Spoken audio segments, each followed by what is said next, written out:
I'm the most confused person I've ever met. I would say. Yeah. And I've met some pretty confused people, so.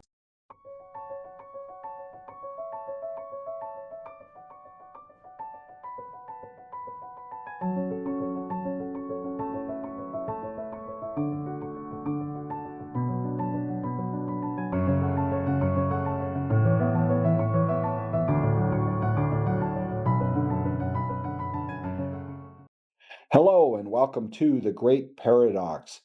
Here you will find a message of hope, healing, inner peace, and possibly transformation. I've been a big Jordan Peterson fan for quite a while now, and I really love the guy. He's helped me out a lot. The luster right now for me is kind of wearing off. However, there's this video that he did with it's actually one of his season 4 episodes of his podcast he did with his good friend Jonathan Pajot. And the emotions are raw in that video. And I felt compelled to kind of mesh that with the most recent one, where he was questioned by John Rich about some of the things he said in that video.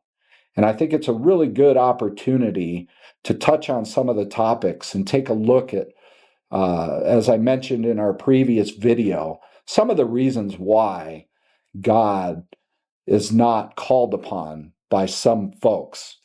Like, what reason is it that people don't cry out to God and ask him to reveal himself to them? So let's go ahead and take a look at this emotional clip from that discussion with Jonathan Pajot.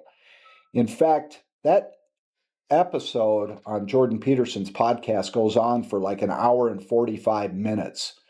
And I could probably do 12 breakdowns and 12 clips from that video, at least, to go through. Super raw emotion. Jonathan is another guy I really have a great admiration of. And you can tell it's just two good friends talking, and we get the real Jordan Peterson. So let's take a look at this clip, and we'll break it down on the back end.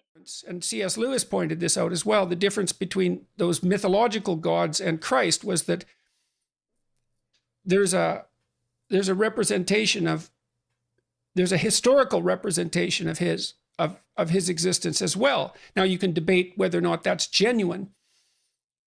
You can debate about whether or not he actually lived and whether there's credible objective evidence for that, but it doesn't matter in some sense because this, well, it does, but there's a sense in which it doesn't matter because there's still a historical story. And so what you have in the figure of Christ is an actual person who actually lived plus a myth. And in some sense, Christ is the union of those two things. The problem is I probably believe that, but I don't know. I'm amazed at my own belief and I don't understand it. Like, because I've seen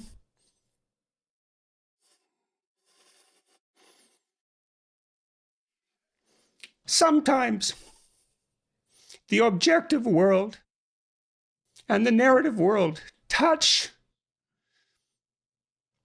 You know, that's Jungian synchronicity. Yeah. And I've seen that many times in my own life. And so in some sense, I believe it's undeniable. You know, we have a narrative sense of the world. For me, that's been the world of morality. That's the world that tells us how to act. It's real. Like, we treat it like it's real. It's not the objective world. But the narrative and the objective world touch. And the ultimate example of that, in principle, is supposed to be Christ. But I don't know what to... that seems to me oddly plausible. Yeah.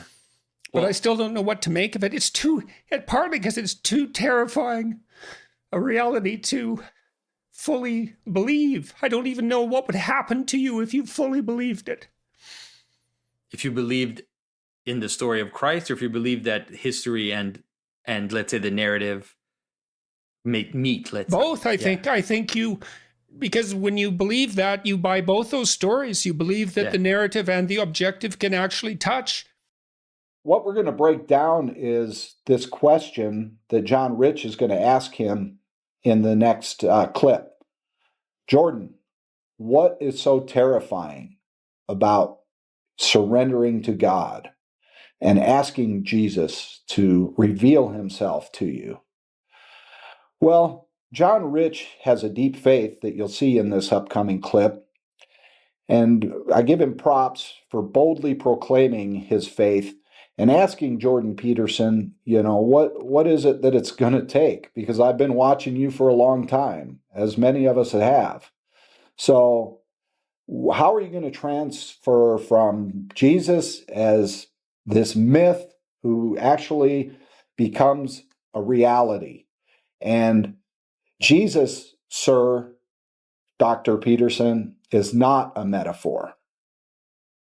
So let's take a look at this clip, and we'll take a look at what it is that seems to be keeping him from this transformation, this surrendering to God. The deepest religious injunction is to have exactly that catastrophe of adventure.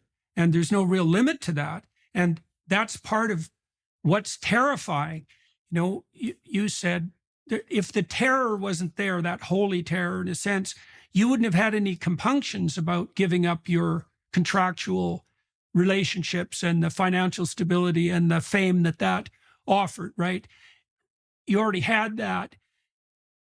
There's a terror in letting that go, let's say, and only doing what would you say, what you're commanded to do or what you're invited to do by the spirit of the truth. But the payoff is an adventure that's so disproportionately greater than whatever you would have gained by staying with your, what would you say, your hedonistic comfort, that they're not even in the same universe. Right. And it's the kind of terror. So, when God casts Adam and Eve out of the garden, or when they separate themselves from God, God puts a sword to bar the way back to the eternal garden. And the sword is on fire and it turns every which way. And what that means is that it's a sword that cuts and burns away everything that isn't worthy of being in the kingdom of heaven. And everything that's not worthy is a lot. And there's a terror in being subjected to that, even though it's a necessary subjugation. It's the most necessary of subjugations. And so what's the bigger gamble, though? I mean, what's the bigger terror?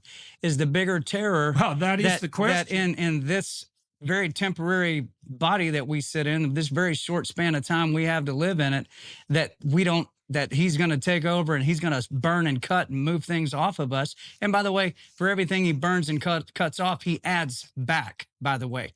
Okay? That he adds things on where he cut things off. Oh, yeah, more. Much more. Multiples of it. Mm-hmm. Is it a bigger terror to undergo that process, or to roll all the way through your life, and the second your heart stops and your eyes open up, you're standing in front of him and you knew the truth and you rejected the truth, and now what? So there's this one main point that comes across here. Dr. Peterson says that there's a fear in the fact that you would have to cut and burn God would cut and burn all that is not of him out of your life, and that you would have to subjugate yourself to that, all that is not worthy of the kingdom of God, he says, and that is a lot. So it seems to me that surrender and that subjugation, which would include, by the way, it would include surrendering your intellect, surrendering all this YouTube success. You have to surrender your will to the will of God. That doesn't mean walk away from it. It means use it in a different way. So here's something interesting about that, living a life of full surrender and letting Jesus live through you, as opposed to living, it's no longer I who live, but Christ who lives in me. That surrender, that's where you get when you have this moment of encounter with God. Interesting point here. In a sense, Jordan's already had this encounter. In fact, his wife was terminally ill, And we're going to do probably a full video on her, maybe even the next video. Terminally ill with a cancer that had never been, it's been 100% fatal. And amazingly enough, through prayer, she had a friend come to her and they prayed together in the hospital, and it continued for months and months and months, and a miracle happened right in front of Jordan Peterson's eyes. So, Jordan, dear sir, wasn't that miracle enough? What Jordan is trying to do is take on salvation and do it himself, follow the law, walk straight the narrow path.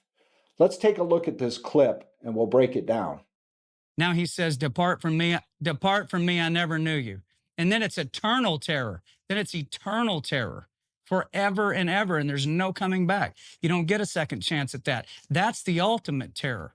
So I would ask you one more question. If use the word if here for you, if Jesus is truly who the Bible says he is the creator. He is the one who exists and creates existence, which is how he's defined.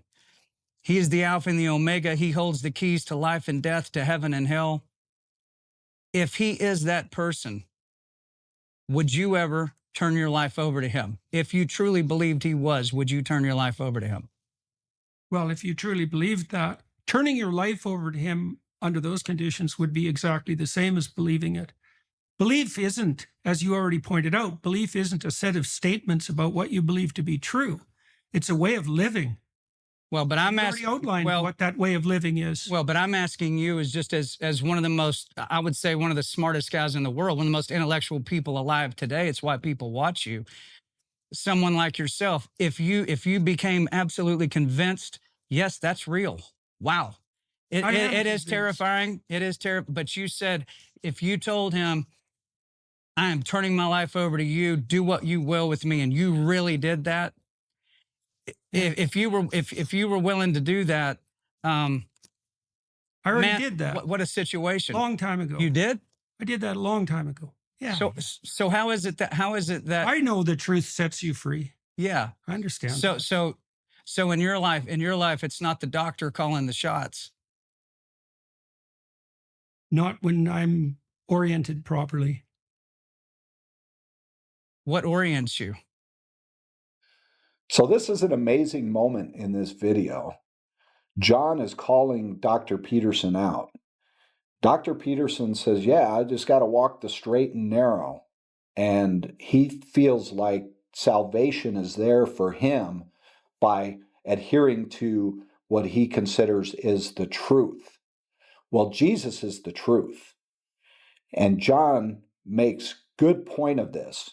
Like, wait a minute. You're saying all I've got to do is walk the straight and narrow.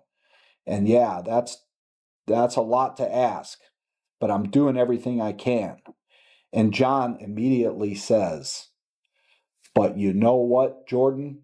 You can't do it. I can't do it. Nobody can do it. So it's up to us to call on Christ. He is the intermediary. We're all sinful creatures.